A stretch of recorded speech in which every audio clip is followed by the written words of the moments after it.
You're always looking for athleticism. I watched JJ at H-back tight end. He's tough. And I used to kid him. Sean Slocum and Coach Graham, should be they're the ones that should take the credit because they've always said that. They said, if we were smart, we would move JJ. With me just coming in, I didn't actually know, but after watching him at camp and watching him, he's smooth. If you watch that interception Saturday, how smooth was that? I've coached some great players, and he reminded me of Dat Wynn. I'm not sure he's not a future NFL linebacker. I mean, in your experience, these position changes usually pan out more than Yeah, I thought about that, and I've had some big hits and I've had some big misses, and I think you have to tribute JJ. I mean, we weren't sure, what his thoughts were. JJ thought he was an NFL tight end, and you have to understand these kids come here with hopes and aspirations, and JJ's an emotional guy, and I told them, I said, before we do this, I want to talk to him. I want to sit down, and I'm gonna lay little guidelines down because I don't have time. I told him this. I don't have time for the BS. I don't have time. I said, if you want to do it, we're all in, but it's going to be work. And he said, Coach, I'll do it. Give me a chance. And there's been moments, like there's always going to be, but and he knows the best thing about it. He knows he's not where he needs to be yet, and we'll work through it, and we'll coach him, and he'll get better.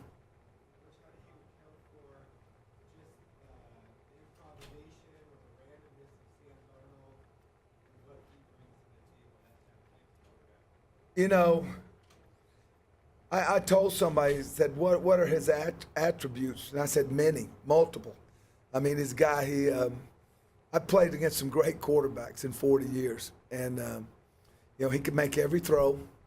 He has great intelligence and awareness of the field. I watched him both against Texas and Utah. He won the game. He extended plays and made throws under pressure, under duress. You can tell that the players rally around him. He's got all the things. It's obvious to me that he's a future first pick. He's big. He plays with such competitiveness. I think with no disrespect to anybody that we played, he's the best quarterback we played.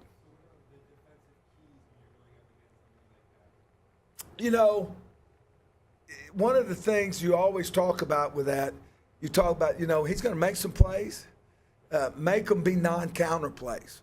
No explosions for points, no fatals, live another down, try to make what he gains minimal instead of major, and keep him in an area of proximity.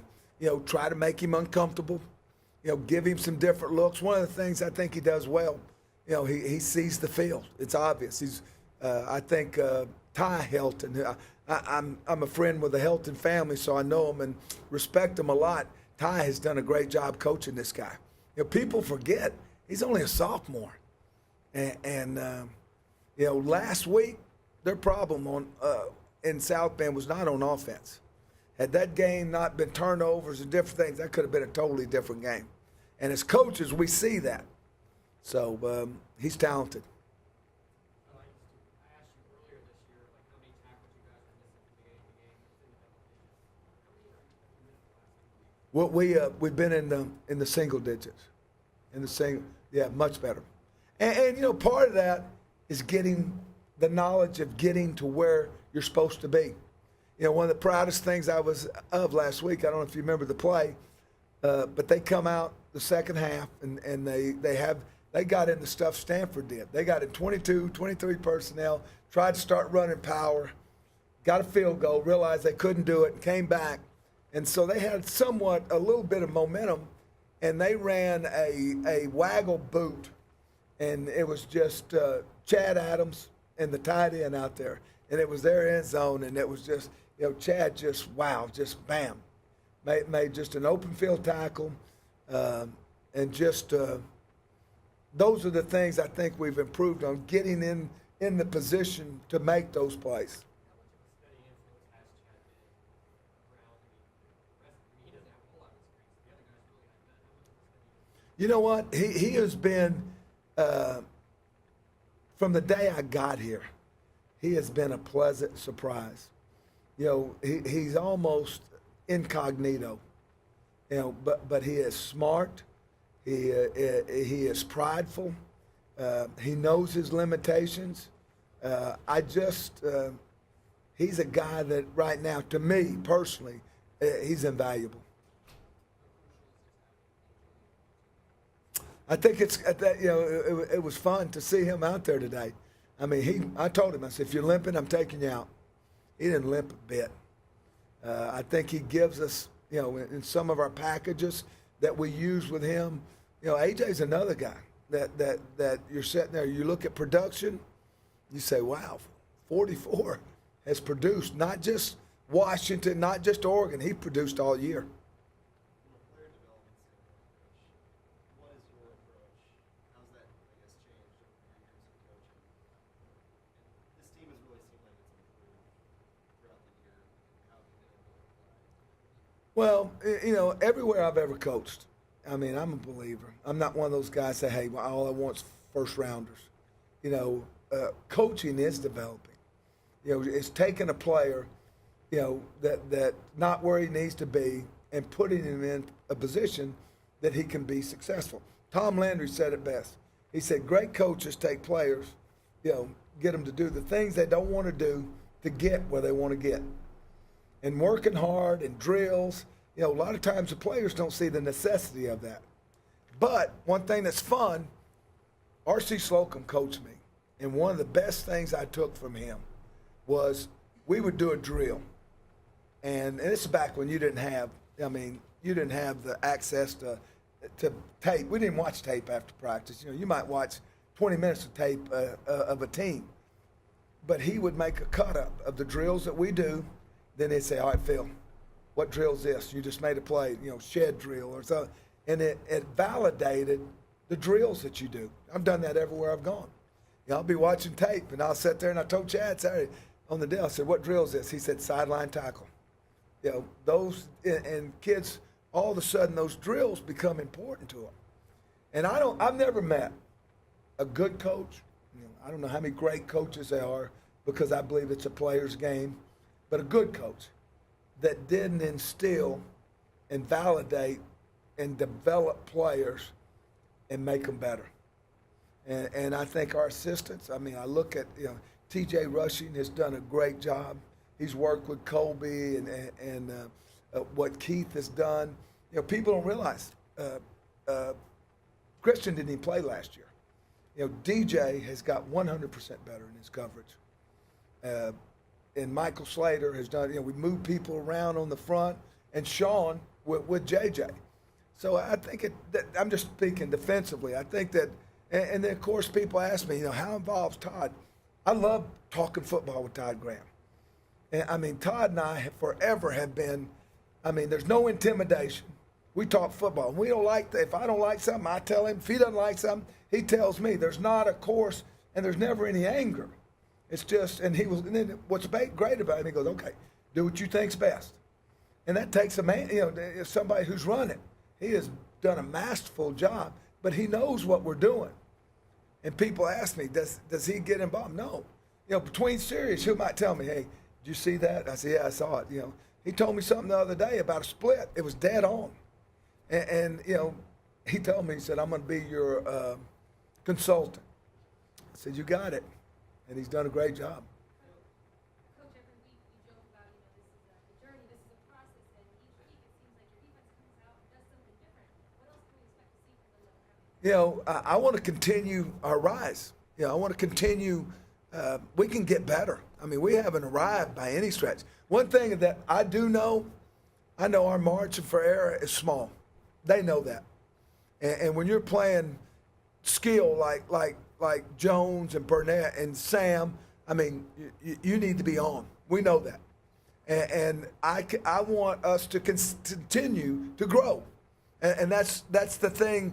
if we're going to reach our goals of what we think we can be, we have to take another step. Christian's defense has been statistically leaps and bounds better than in years past. What would you credit that difference to? Is it just still playing like a chip on your shoulder? Well, I think a couple of things. I think we're developing them, putting them in the right place. I think their knowledge, I always tell the kids, first thing, and they laugh. I said, knowledge is what? Power. When you have knowledge, you play fast, you know what you're doing, knowledge, and then all of a sudden the game, I don't think you can put a price on experience. I mean, think about Kobe and Joey the first game. I mean, these two guys, they'd never played. Chad really never played. Das never really played. I just think the game could be slowing down for them. And I think that the other thing that I do think is coaching related, I have a better feel for what they're capable of doing for us to get the offense off the field. And we try not to ask them to do things they're not capable of. You know things are going right when your inside linebackers are getting a lot of tackles. And Christian's first in the league, and EJ's right there, and no missed tackles hardly. Can you just reflect on starting in the spring and what that was like, looking on all the tackling drills to now and what those guys The thing, I always go back to this, and I've said this from day one. I'm sold on these kids, these guys. They're not kids, these young men. They've done everything we've asked to do. And it doesn't, hey, I felt the same way after the Tech game. I felt the same way after San Diego State. They have been guys that have bought in. Their guys, DJ and Christian, have been the cornerstone of what we're trying to do. And, Christian has come, and Christian's not openly, a guy that speaks a lot, but he's been involved. It was so fun to watch him be so excited when he got that pick Saturday. And I think you'll see more of him. Did you guys kind of get in a little jostling there on the sidelines afterwards? Who was around you? Oh, I don't know. I'm going to tell you, I try to always, at some point, I'm always grinding them. I try to make fun. I know I was dancing with them after the game. I'm glad there were no videos. Though I probably danced better than most of them. But you mentioned weeks ago about Christian Sam and he divided you for that he could just play to his potential. Are you confident in saying that he's there? Or is he No, he's not there. He knows he's not there. He can get better. Late in the game, we put our twos in, gave up a touchdown. I kept Christian in the game, and he went relaxing on me. He knows it. Sort of. He wanted to get up, and I made a mistake. I should have got him out of the game. That was my fault. I believe if I'd put all our twos in there, they wouldn't have scored. So.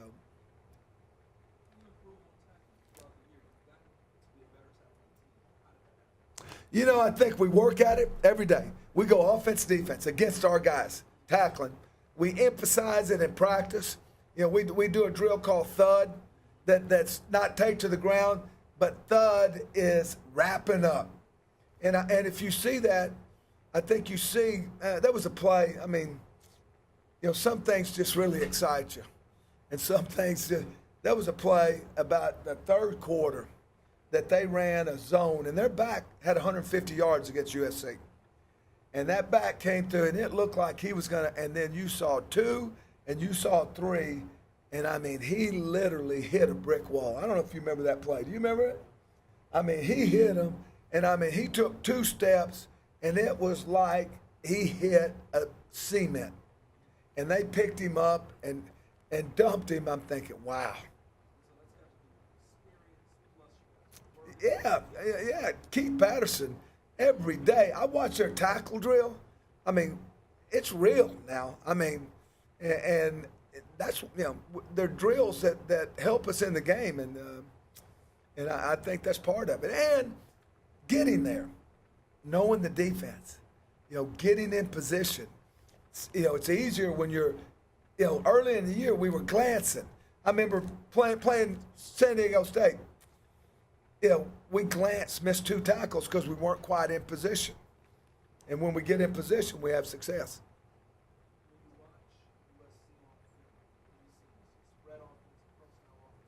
They're multiple. They're talented. I mean, I'm telling you, they haven't offensively hadn't been the issue. They couldn't get the ball back Saturday. I mean, and they're good. I mean, both sides. They had some issues on defense. Kids hurt, but Notre Dame really ran the ball, kept the ball away, almost 400 yards rushing. But and which quite honestly put their offense off rhythm. The defense caught a lot of fire at the beginning of the season for struggling to execute. How much has that been a motivating factor for the team moving forward? You know, I think it's a huge motivating factor. Once you start making improvement. But I always tell the guys, listen, if you don't prepare yourself, I mean, just go back and look at this year, the New England Patriots. Anybody that watched them against the Kansas City Chiefs that night, I mean, they were horrendous. You know, Bill Belichick never batted an eye.